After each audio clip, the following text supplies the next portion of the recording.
Welcome to YOUCANIC. Today on YOUCANIC we have a 2015 SL400. It's a Mercedes-Benz. We have the 3.0 liter V6 motor in here with the twin turbos. We are going to go over the process in which you are able to check and add oil to this vehicle. So to start with, of course, you would open up your door. And then right down here, you're going to see a red lever. And this is like right where your left foot would sit. And you're going to pull that. So you come right down around here in the front, you have our emblem, and then right in here is where you can reach your fingers in and be able to pull the latch to be able to raise it. If you're doing more work on it and you want better access, you can push it all the way up to there. So this is your oil filler cap, but our checking device or dipstick is way at the back there. So right here on the left side of the vehicle, we have a dipstick that's right here, and that is the one for the oil. So you'll just be able to pull this out.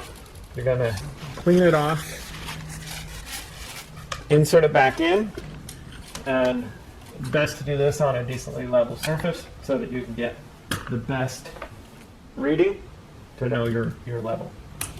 And now we pull this back out and check our oil level and see that we are within spec between the lines here and it's in those hash marks. If we're at the very bottom, it's generally a quart to fill it to the top. Maybe a little less, maybe a bit more. But we do want to keep it within that spec and we don't want to overfill it. So if it was low, that thing has big old S bend in it, and so that's why it's kind of seems a bit stiff to put it in there. But if it's low, this is where you would add your oil. Make sure you would clean off any debris that might be here, spin your oil cap off, and then be able to add the oil to your engine. And then once you're done adding the oil, then you can feel free to put your cap back on and clean up any spillage, and that would be where you would add oil to your 3.0 engine on your SL400. Thanks for watching YOUCANIC, where you can be the mechanic.